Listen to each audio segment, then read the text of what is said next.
Hello everyone and welcome back to RS only. So जैसा कि आप लोगों को पता है दैट आरपीएससी ने अभी रिसेंटली अपना जो रिवाइज्ड सिलेबस जारी किया है for prelims as well as mains, उससे बहुत सारे जो 2026 की साइकिल हो रही है उसके डायनामिक्स चेंज होने वाले हैं। क्यों? क्योंकि आरपीएससी ने ना एक बहुत हिडन सा मैसेज दे दिया है आप लोगों को कि अब जो है आपकी basic understanding of the subjects is very very important for you people. ठीक है, तो हम लोग समझेंगे कि आरपीएससी एक्चुअली के अंदर क्या बोलना चाह रही है या आरपीएससी एक्चुअल में हमें क्या मैसेज देना चाह रही है, हमें अपनी प्रिपरेशन को किस तरीके से दोबारा से स्ट्रीमलाइन करना पड़ेगा। ठीक है, तो हम लोग इन वीडियोस के अंदर जो प्रीलिम्स का स्पेसिफिक सिलेबस चेंज हुआ है हर सब्जेक्ट का हम लोग डिस्कस करने वाले हैं। ठीक है, आज हम लोग जो है हिस्ट्री के सिलेबस में जो मेजर चेंजेस आए हैं उनको देखेंगे। ठीक है, स्टार्ट करने से पहले मैं आप लोगों को बता दूं दैट आरएएस ओनली हमारा जो इंस्टीट्यूट है यहाँ पर हम फाउंडेशन बैचेस रन कर रहे हैं for students those who are preparing in English medium. यहाँ पर देखो जो आरपीएससी ने पैटर्न अभी आपको चेंज मिला है वो हम लोग ऑलरेडी यहाँ पर प्रैक्टिस कर रहे हैं। ठीक है, we do daily answer writing practice with our students. We have provided them with a platform जहाँ पर वो daily practice कर सकते हैं और डेली उनके प्रैक्टिस का इवैल्यूएशन उनको हाथों हाथ मिल जाता है। राइट, उसके अलावा हमारे यहाँ पर एक्सपर्ट मेंटोर्स हैं, एक्सपर्ट फैकल्टीज हैं, so everything is like top notch. So जो भी बच्चे इंटरेस्टेड हैं वो आके हमारा फाउंडेशन बैच ज्वाइन कर सकते हैं। And those people those who want to give their test series, तो हमने टेस्ट सीरीज भी चलाई हुई है। 25 टेस्ट की एक टेस्ट सीरीज है जिसके अंदर 16 आपके सब्जेक्ट टेस्ट होंगे, 9 आपके फुल लेंथ टेस्ट होंगे। और अगर आपको फर्स्ट टेस्ट अटेम्प्ट करके देखना है तो फर्स्ट टेस्ट कंप्लीटली आप फ्री हमारी वेबसाइट के ऊपर जाकर अटेम्प्ट कर सकते हो। ठीक है, ये तो हो गई हमारी दो बातें जो मैंने आपको बताई। अब हम चलते हैं हमारे सिलेबस के ऊपर।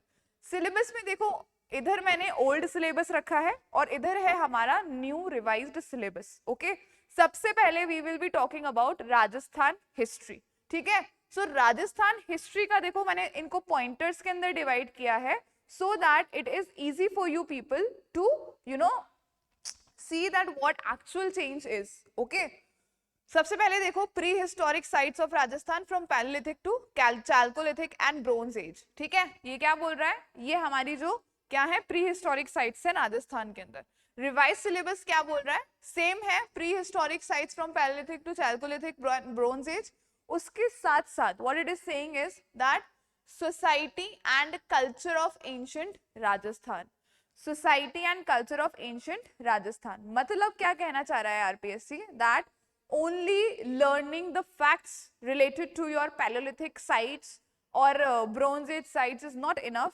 अब आपको जो हिस्टोरिकली सोसाइटीज किस तरीके की थी, सोसाइटी के अंदर किस तरीके से लोग रहते थे, what was the polity over there, what kind of administration was over there, what kind of economy was the people were following over there, तो वो सब चीजें भी आपको पता होनी चाहिए। ठीक है, that is why it has added what society and culture of ancient Rajasthan. so that is what आपके पास में एक basic understanding होनी चाहिए that what kind of a society was our ancient Rajasthan. okay, then comes to our next point। Next point में historical Rajasthan, important historical centres of early Christian era, ये हम लोग हमेशा पढ़ते हैं। ठीक है, society religion and culture in ancient Rajasthan. इसके अंदर क्या चेंज आया है आपका, ये तो सेम है, what the sorry sources of Rajasthan history. अब यहाँ पर इन्होंने क्या बोल दिया है कि हमें राजस्थान हिस्ट्री कैसे पता चलती है कि राजस्थान का ये इतिहास रहा है, तो उन सोर्सेस को आपको डीपली स्टडी करना पड़ेगा आपसे। ठीक है, कौन कौन से सोर्सेस हो सकते हैं, वो हो सकते हैं आपके आर्कियोलॉजिकल सोर्सेस हो सकते हैं। ठीक है, जो भी आर्कियोलॉजिकल एक्सकेवेशंस होती हैं उससे जो चीजें पता चलती हैं वो हो सकती है। आर्काइवल हो सकते हैं, कोई भी आर्काइव्स अगर कहीं पर रखे हुए हैं उसके अंदर कुछ लिखा हुआ है राजस्थान के कल्चर के बारे में, उसके बारे में। लिटरेरी सोर्सेस है, कहीं पर कोई लिटरेचर है ऐसा जिसके अंदर ये लिखा हुआ है। और न्यूमिस्मैटिक आपके सोर्सेस। तो ये जो ये सोर्सेस हैं जिनसे आपको राजस्थान के रिच कल्चर और हेरिटेज के बारे में पता चलता है, now they are also a part of your syllabus. ठीक है, दो हम इसको इस सब हेडिंग के अंदर पढ़ते ही थे, but now that it has been explicitly mentioned, तो there are 110% chances that अब इस इन particular topics से, इन particular sources से आपके पास में questions आ सकते हैं, ठीक है. Then comes your third point. Third point आपका क्या कह रहा है? That political and cultural achievements of prominent rulers of major dynasties. यहाँ पर इन्होंने डायनासिटीज के नाम दिए हुए हैं, right. The dynasties names are given over here, okay. And administrative and revenue system in medieval Rajasthan. Administrative and revenue system क्यों पढ़ने के लिए देते हैं ये? क्यों? क्योंकि at the end of the day after passing this examination आप क्या बनने वाले हो? You will be becoming an administrator, okay. So that is why आपको हिस्टोरिक जो एडमिनिस्ट्रेटिव और रेवेन्यू सिस्टम्स होते हैं उनके बारे में नॉलेज होनी चाहिए, being an administrator. now what change they have brought is political and cultural achievements of prominent rulers of major dynasties. Now they have removed the name of the major dynasties, okay. So now though ये explicitly mentioned नहीं है, but eventually हमें इन्हीं डायनासिटीज को majorly पढ़ना होता है, ठीक है. तो दो यहाँ पर मेंशन नहीं है, बट आपको पढ़ना तो यही है, right. Then what they have given extra over here is cooperation and resistance with central power. Cooperation and resistance with central power. जो सेंटर में जो पावर थी उससे किस तरीके से हमारे जो रूलर्स थे, जो हमारी डायनासिटीज थी एंशिएंट राजस्थान में, उनका कोऑपरेशन और किन बातों के ऊपर वो एक सेंट्रल पावर को रेजिस्ट करते थे. तो वो सब चीजें भी आप लोगों को अब पता होनी चाहिए, ठीक है. Then comes emergence of modern Rajasthan. Agents of social awakening in Rajasthan during 19th and 20th centuries. Political awakening, role of newspapers and political institutions, tribal and peasant movements, Prajamandal movements in various princely states during 20th century and the integration of Rajasthan. इसमें क्या change दिया है इन लोगों ने? Political and social condition in 18th and 19th century. सबसे पहले जब modern Rajasthan बना, जब मॉडर्न राजस्थान का टाइम पीरियड आया, ठीक है, तो उस टाइम पे सोसाइटी की ऐसी क्या कंडीशंस थी कि वो लोग कंपेल हुए किसके लिए? एक मोमेंट करने के लिए, एक रेवोल्यूशन करने के लिए, ठीक है. तभी तो ये पेजेंट मूवमेंट्स हुए आपके, ट्राइबल मूवमेंट्स हुए आपके, प्रजामंडल के मूवमेंट्स हुए आपके, राइट. सो ऐसी क्या कंडीशंस थी सोसाइटी के अंदर कि सोसाइटी इन मूवमेंट्स के अंदर पार्टिसिपेट करने के लिए या ये मास अवेकनिंग के लिए वो लोग रेडी हुए, okay. So here RPSC does not wants you to cram the facts, okay. जो फैक्ट क्रैमिंग आप पहले करते थे ना कि भाई ट्राइबल मूवमेंट्स में ये मूवमेंट्स हुए थे, इनमें ये इनके लीडर्स थे, इनमें ये लोगों ने पार्टिसिपेट किया, नो ये इस एरिया के ये थे, नहीं. अभी उनको क्या चाहिए? उनको आपकी एक बेसिक अंडरस्टैंडिंग चाहिए, ओके, दैट ये सोसाइटी की कंडीशंस थी और इस वजह से लोग जो है मास अवेकनिंग के लिए ट्रिगर हुए, okay. So that is why it has written over here that political and social condition in 18th and 19th century, so that when you will be understanding the political and social condition of that time, then only you will be understanding that इस exploitation की वजह से उनका एक क्या हुआ, उनका एक saturation point आया और then they protested against the power, okay. Understood everyone? now आगे चलते हैं. अगेन यहाँ पर पेजेंट एंड ट्राइबल मूवमेंट्स हैं. 20th सेंचुरी का प्रजामंडल मूवमेंट है. मास अवेकनिंग, यहाँ पर मास अवेकनिंग किसको कहा गया है? जो ये सारे जो मूवमेंट्स हुए थे आपके, जो भी जिस भी तरीके से लोगों ने कंट्रीब्यूट किया था, चाहे से वो मीडिया के थ्रू कंट्रीब्यूट किया हो, चाहे से वो किसी पॉलिटिकल इंस्टीट्यूशंस के थ्रू कंट्रीब्यूट किया हो, तो वो जो भी लोगों का कंट्रीब्यूशन था, जो ये मास अवेकनिंग हुई थी राजस्थान के अंदर, उसके बारे में आप लोगों को पढ़ना है, ठीक है. And the integration of Rajasthan is intact. Integration of Rajasthan तो आपको पढ़ना ही पढ़ना है. Then architectural tradition of Rajasthan, temples, forts, palaces, man-made water bodies, various schools of paintings and handicrafts. Architectural tradition of Rajasthan, क्या हमारे यहाँ पर आर्किटेक्चर किस तरीके का रहा है? हमारे टेम्पल्स, फोर्ट्स, जो मैनमेड हमारे यहाँ पर वाटर बॉडीज हैं, ठीक है, उदयपुर के अंदर जैसे आप देखने को मिलेगा आप लोगों को. सो अब इसके अंदर क्या चेंज आया है?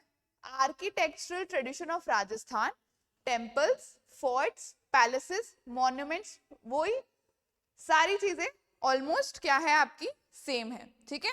सो यहाँ पर जो आपका आर्ट एंड कल्चर है उसके अंदर मोस्टली चीजें जो है वो क्या है, सेम है. Then comes your performing arts, classical music and classical dance, folk music and instruments, folk dances and drama.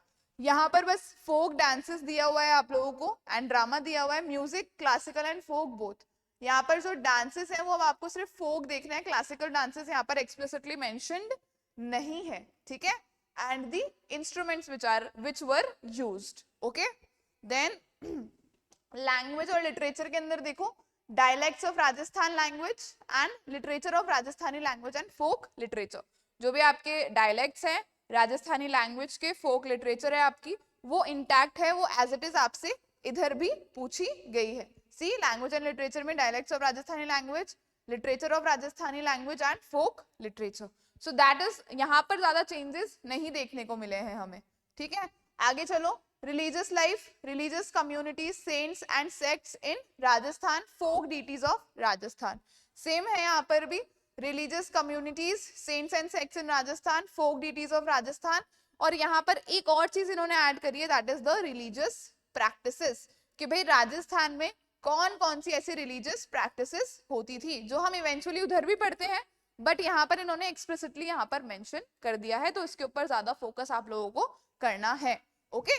Social life in Rajasthan, fairs and festivals, social customs and traditions, attires and ornaments. So ये तो हम लोग already पढ़ते थे, this is completely same over here as well. And the leading personalities of Rajasthan, leading personalities of Rajasthan. So majorly आप लोग जब history का, राजस्थान हिस्ट्री का आप सिलेबस चेंज देखोगे तो मेजरली अपर साइड्स के अंदर आपका चेंज आया है. और अगर आप ध्यान से इस चेंज को एनालाइज करते हो तो आपको पता चलेगा कि आरपीएससी अब हिस्ट्री के अंदर आपकी अंडरस्टैंडिंग मांग रहा है, राइट. हिस्ट्री के अंदर फैक्ट्स तो है ही है, बट फैक्ट्स के साथ साथ आपको अंडरस्टैंडिंग भी होना चाहिए, कॉज एंड इफेक्ट की अंडरस्टैंडिंग आपके सामने होनी चाहिए, कि भाई इस तरीके की कंडीशंस थी तो इन कंडीशंस का ये इफेक्ट हुआ हमारी राजस्थान हिस्ट्री के अंदर, ठीक है. बहुत जो ब्रिटिशर्स थे उनका बहुत एक्सप्लॉयटेशन हुआ, उन्होंने बहुत ऑपरेशन किया लोगों के ऊपर, तो लोगों के अंदर एक सेंस ऑफ क्या आया, एक सेंस ऑफ इंसाइटमेंट हुआ, और उन्होंने क्या किया, मास अवेकनिंग की against the britishers, tribal movements, peasant movements, Prajamandal movements. Okay. So इस तरीके से अब आपकी कॉमन अंडरस्टैंडिंग डिमांड कर रहा है क्या, आरपीएससी. ओके. आगे चलते हैं हम. अब हम आ जाते हैं हमारे किसके ऊपर, मॉडर्न और मिडीवल पीरियड के ऊपर, ठीक है. एंशिएंट मिडीवल का क्या है, ये मिडीवल पीरियड आ गया हमारा और मॉडर्न पीरियड आ गया. इंडियन हिस्ट्री की हम लोग अब बात कर रहे हैं. अभी तक हमने किसकी बात करी थी, हमने सिर्फ, जस्ट अ सेकेंड, हाँ, हमने सिर्फ राजस्थान हिस्ट्री की बात करी थी. अब हम बात कर रहे हैं हमारी इंडियन हिस्ट्री की. ओके. इंडियन हिस्ट्री के अंदर आप लोग देखोगे, सबसे पहले हमारा एंशिएंट और मिडीवल का देख लेते हैं हम. Cultural foundations of India, Indus and Vedic age, renunciatory tradition and new religious ideas of 6th century BC, Ajivikas, Buddhism and Jainism. Okay. whereas यहाँ पर क्या दिया हुआ है, cultural foundations of India, Indus and Vedic age, religious ideas of 6th century BC. क्या गायब कर दिया यहाँ से, these renunciatory traditions and new religious, renunciatory traditions यहाँ से अवॉइड कर दिया है हमने, ठीक है. But eventually when you will see, जो एंशिएंट हमारा एंशिएंट इंडिया अगर अपन देखते हैं तो वहां पर क्या था, ब्राह्मणिकल कल्चर था, राइट. और ब्राह्मणिकल कल्चर के जो लॉन्ग ट्रेडिशंस थे, जो लॉन्ग कस्टम्स थे, जो लोग अफोर्ड नहीं कर पा रहे थे, ठीक है, या फिर XYZ रीजंस की वजह से बुद्धिज्म और जैनिज्म का जब जन्म हुआ, when there was the birth of Buddhism and Jainism, so eventually आप लोग ये चीजें पढ़ोगे, ठीक है, कि जो renunciatory traditions थे वो exactly क्या थे, that were the causes, जो renunciatory traditions थे that were the causes of birth of Jainism and Buddhism.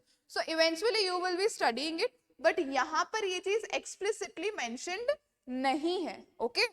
Then comes achievement of prominent rulers of major dynasty. यहाँ पर सारी आपकी डायनेसिटीज दी हुई हैं. Again achievements of prominent rulers of major dynasty, यहाँ पर आपकी सारी जो डायनेसिटीज हैं वो दी हुई हैं.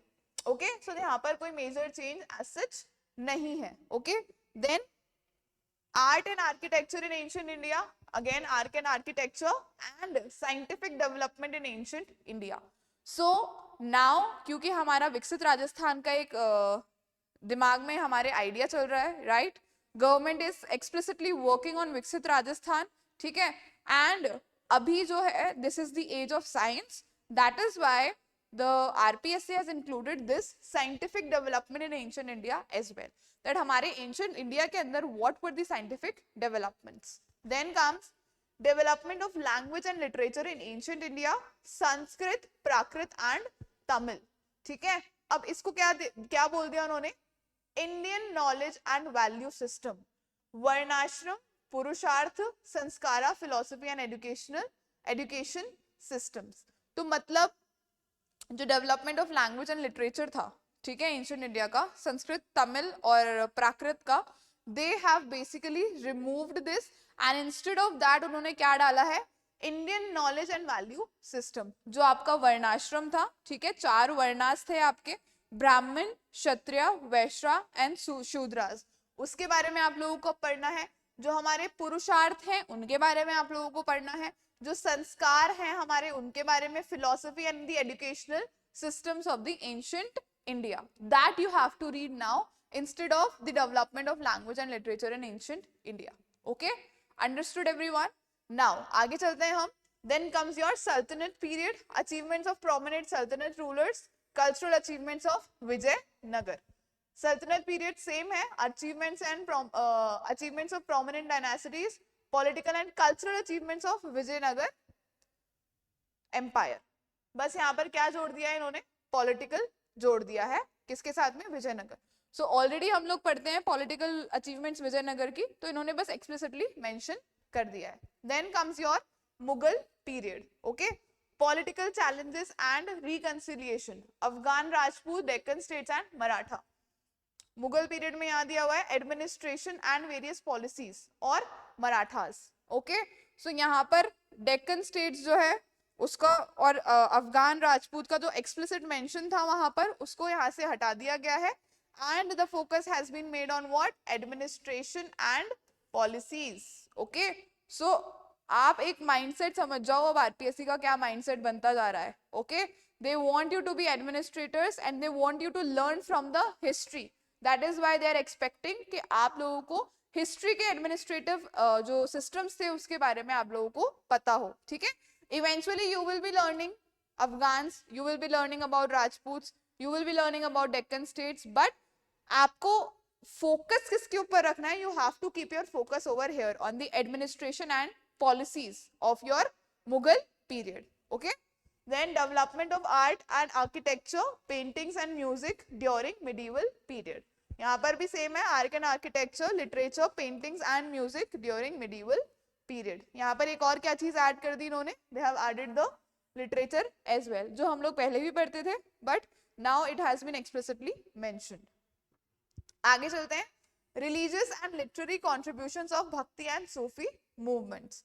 Religious movements and contribution of Bhakti and Sufi movements, बस ये तो सेम है, ऑलमोस्ट कंटेंट इसका सेम ही रहेगा, right. Then comes your modern period, modern India आ गए हम लोग। अब मॉडर्न इंडिया का क्या सिलेबस चेंज हुआ है, सबसे पहला सिलेबस चेंज तो ये है 19th century to 1964, and now from early 19th century to 2000, मतलब पोस्ट मॉडर्न हिस्ट्री क्या इंक्लूड कर दिए इन्होंने, पोस्ट मॉडर्न हिस्ट्री भी इंक्लूड कर दी है। यहां पर हमारा जो है सिलेबस बढ़ गया। ओके, सो नाउ आप लोगों को पता होना चाहिए हमारे फर्स्ट इलेक्शंस कब हुए, इलेक्शन किस तरीके से चलते हुए आए, राइट। हमारे इंडिया के अंदर आफ्टर इंडिपेंडेंस क्या क्या चीजें हुई, हमारे यहाँ पर इमरजेंसी लगी, हमारे यहाँ पर वॉर्स हुए, हमने वॉर्स लड़े, हमने इमरजेंसी देखी। All of those things which happened after your independence has now become your syllabus officially. Okay, so this is one of the major changes that has been made, okay, in your modern Rajasthan. आगे चलते हैं, देखो क्या क्या change है, evolution of modern India and emergence of nationalism, intellectual awakening, press, western education, socio-religious reforms during the 19th century, various leaders and institutions. Very well understood है, ये सब चीजें हम लोग ऑलरेडी पढ़ते हैं हमारे इंडियन नेशनल मूवमेंट के अंदर, राइट? इन्होंने क्या बोला है? British imperialism and resistance, that how the Britishers का इंपीरियलिज्म किस तरीके का था और हमने उसको किस तरीके से रेजिस्ट किया. Marathas, Mysore Sikh revolt of 1857, okay, then British political, economic and administrative policies, okay, then comes your emergence of nationalism, social religious movements. complete change देखने को मिल रहा है आपको एक, yes or no? पहले क्या पूछा जा रहा था? पहले इवोल्यूशन ऑफ मॉडर्न राजस्थान पूछा जा रहा था, एंड इमर्जेंस ऑफ नेशनलिज्म, जो हम इंडियन नेशनल मूवमेंट के अंदर पूरा पढ़ते हैं. Now there has been a cause and an effect. British imperialism is what? It is a cause, and resistance is what? Resistance is its effect, right? So cause और effect वाला जो ये एक प्रोसेस आरपीएससी ने पकड़ा है, आपको भी उसी तरीके से अपनी पढ़ाई को करना है, ठीक है? कोई भी चीज अगर हो रही है उसको क्वेश्चन करो कि ये क्यों हुई, okay? So the cause behind that has to be known by you, okay? Now let's go to the next point. The freedom struggle and Indian national movement, its various stages, streams and important contributions from different parts of the country. Indian national movement पूरा अपना आ गया इसके अंदर. The freedom struggle and Indian national movement, evolution, stages and major events, revolutionary and various regional movements towards freedom and partition. ठीक है, कहाँ तक आ गए हम? पार्टीशन तक आ गए हैं, ठीक है? अब इसके बाद में यहाँ पर post independence nation building, the linguistic reorganization of the states, institutional building during Nehruvian age, development of science and technology. ये थोड़ा सा यहाँ पर post independence का part था, ठीक है? Only this much was the post independence part, जहाँ पर linguistic reorganization of states हो गया था आपका, ठीक है? उसके बाद में institutional building during Nehruvian age, क्या क्या institutions हमारे इंडिया के अंदर बने, and the development of science and technology in India. Now post independent nation building के अंदर अप टू कहां तक आ गया है? ये अप टू 2000 तक आ गया है.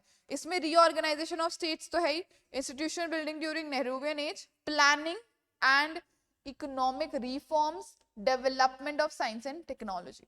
तो नाउ आपको पोस्ट मॉडर्न इंडिया में, ठीक है, the post partition history, the post independence history के अंदर इन सब चीजों के ऊपर बहुत ज्यादा ध्यान देना पड़ेगा. That what exact economic reforms were happened, ठीक है, development of science and technology till 2000 क्या क्या हुआ हमारे यहाँ पर, ठीक है, हमारे यहाँ पर planning किस तरीके से change हुई, okay, what were the stages of planning, what were the plans of planning commission था ना पहले हमारे यहाँ पर.